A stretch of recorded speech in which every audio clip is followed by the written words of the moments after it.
PM Modi आज जननायक कर्पूरी ठाकुर की जन्मभूमि समस्तीपुर के कर्पूरी ग्राम से बिहार विधानसभा चुनाव के प्रचार अभियान की शुरुआत कर रहे हैं। पीएम मोदी इस मंच से न केवल एनडीए का चुनावी एजेंडा तय करेंगे बल्कि विपक्षी महागठबंधन पर अपने शब्दबाण भी चलाने वाले हैं। ये रैली सिर्फ एक जनसभा नहीं बल्कि राजनीतिक रणनीति का बड़ा संदेश मानी जा रही है। क्या कर्पूरी ठाकुर की धरती से उठी मोदी की हुंकार बिहार के सियासी समीकरणों को बदल देगी?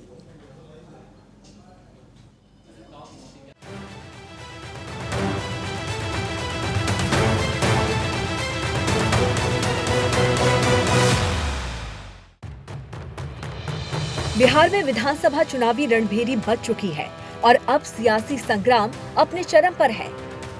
इस जंग के बीच प्रधानमंत्री नरेंद्र मोदी आज बिहार में एनडीए के चुनाव प्रचार का बिगुल फूंकने जा रहे हैं।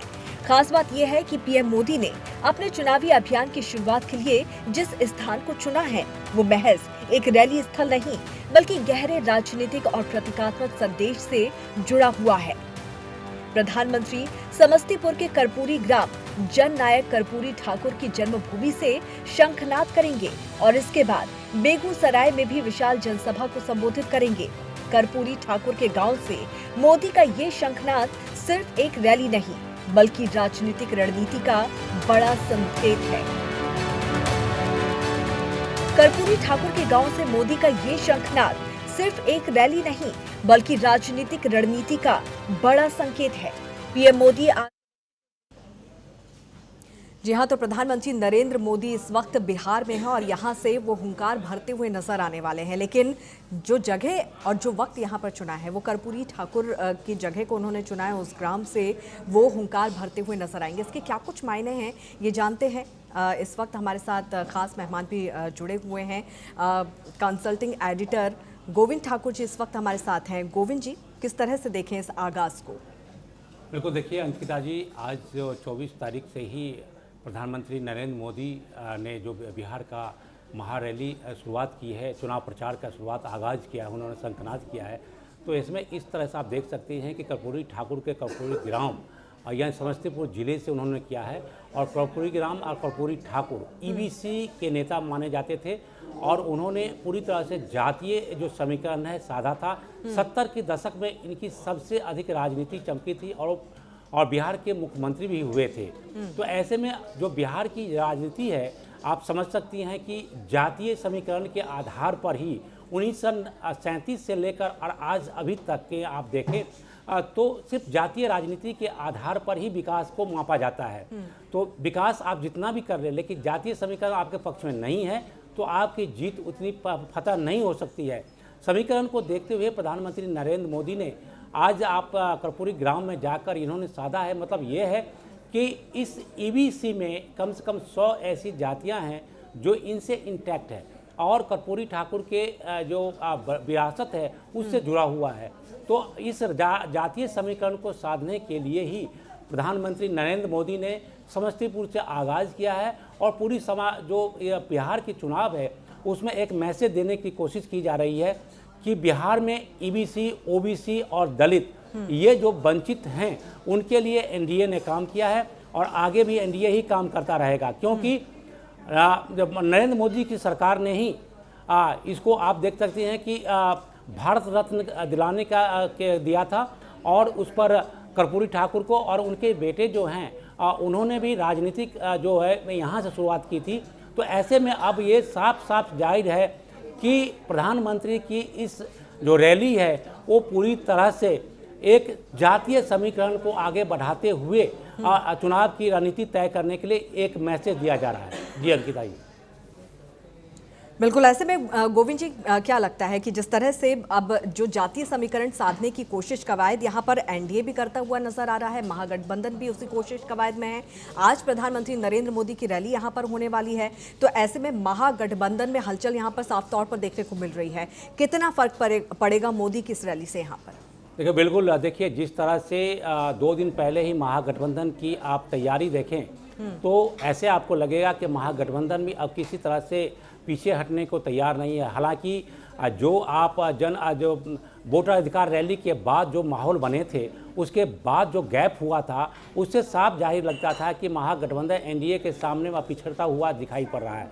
लेकिन 2 दिन में जिस तरह से करवट बदली है महागठबंधन की, और वह भी अब ईबीसी और ओबीसी और दलित की राजनीति करते हुए आगे बढ़ रहे हैं, तो प्रधानमंत्री नरेंद्र मोदी और नीतीश कुमार को यह बात मालूम है कि जैसे मुकेश सहनी को आगे किया गया है, डिप्टी सीएम का उन्होंने ऐलान किया है, तो मतलब यह है कि ईबीसी पर महागठबंधन भी उसको फोकस किया है। तो एमवाई समीकरण, जो कि राजद का सबसे बड़ा जो वोट बैंक है, एमवाई है, मुस्लिम और यादव, लेकिन उन्होंने इस बार कांग्रेस के साथ मिलकर और मुकेश सहनी के साथ मिलकर ईबीसी की राजनीति भी किया है, क्योंकि उनको मालूम है कि जब तक ईबीसी बिहार में उनके साथ नहीं आएंगे तब तक वहां पर जीतना, फतह करना मुश्किल है। तो ऐसे में अब महागठबंधन की जो वोट बैंक है और जो एनडीए की वोट बैंक है, दोनों का जीतने का रास्ता ईबीसी से जाता है। और ईबीसी को साधने के लिए उन्होंने समस्तीपुर के कर्पूरी ग्राम में उन्होंने इस जो महारैली करके एक आगाज़ किया है, और ये मैसेज दिया जा रहा है कि ईबीसी और ओबीसी नीतीश कुमार और एनडीए के साथ, बीजेपी के साथ रहेगा और आगे हम फतह करेंगे, जीतेंगे और एनडीए की सरकार दोबारा से बनाया जाएगा। लेकिन गठबंधन को भी ये बात मालूम है। अभी आप देख सकती हैं कि गठबंधन के तरफ से भी जो उनके बड़े नेता हैं इसी ईबीसी और ओबीसी को लेकर चल रहे हैं। मतलब साफ है कि बिहार में अब जो भी होगा, चाहे गठबंधन की ओर से हो या एनडीए की तरफ से हो, दोनों में जातीय समीकरण के आधार पर ही चुनाव को जीतने की तैयारी है। अंकिता जी, बिल्कुल। ऐसे में क्या लगता है, जिस तरह से मोदी ने कर्पूरी ग्राम को यहाँ पर चुना है और वहाँ से उन्होंने अपने चुनावी आगाज़ यहाँ से उन्होंने किया है, ऐसे में निश्चित तौर पर विपक्षी खेमे में हलचल ज़रूर देखने को मिल रही है। लेकिन अगर हम एनडीए की बात करें तो एनडीए को उसका कितना फ़ायदा यहाँ पर आपको मिलता हुआ नज़र आ रहा है? क्या अपनी खोई ज़मीन पर एक बार फिर से कब्ज़ा यहाँ पर एनडीए कर पाएगा? बिल्कुल। देखिए, जिस तरह से रणनीति के आप आधार आप देखें यहाँ पर एनडीए की तरफ से, खासकर जो एनडीए के सबसे बड़ा चेहरा नरेंद्र मोदी जी आज यहाँ से आगाज़ कर रहे हैं, मतलब साफ है कि पिछले जितने भी चुनाव आप देखें तो ईबीसी और ओबीसी एनडीए के साथ वोट करता आ रहा है। लेकिन इस बार गठबंधन में थोड़ी सी इसमें अलग से देखने को मिला कि उन्होंने ईबीसी, खासकर आरक्षण, जातीय आरक्षण को लेकर इन्होंने जिस तरह से हवा बनाई और वोटर अधिकार यात्रा के दरमियान जो उन्होंने बात कही आरक्षण को बढ़ाने के लिए, जो हम 50% जो सीमा है उसको आगे बढ़ाकर हम 60 या 70% तक ले जा सकते हैं।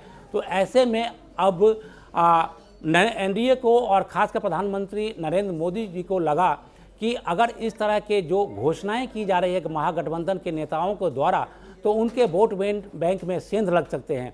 लिहाजा आपने देख सकती हैं कि फिर से एक बार ईबीसी और ओबीसी को और दलित को साथ करने के लिए उन्होंने इस तरह के अभियान की शुरुआत की है।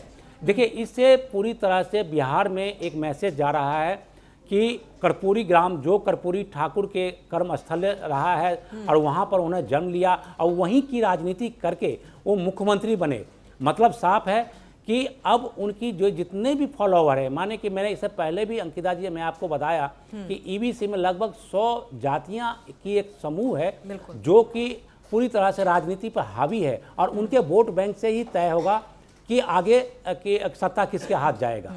बिल्कुल। और वो जनता यहाँ पर क्या मोदी के पक्ष में, एनडीए के पक्ष में अपनी मुहर लगाती है या नहीं, ये तो आने वाला वक्त ही बताएगा। चुनावों में स्थिति साफ यहाँ पर हो जाएगी।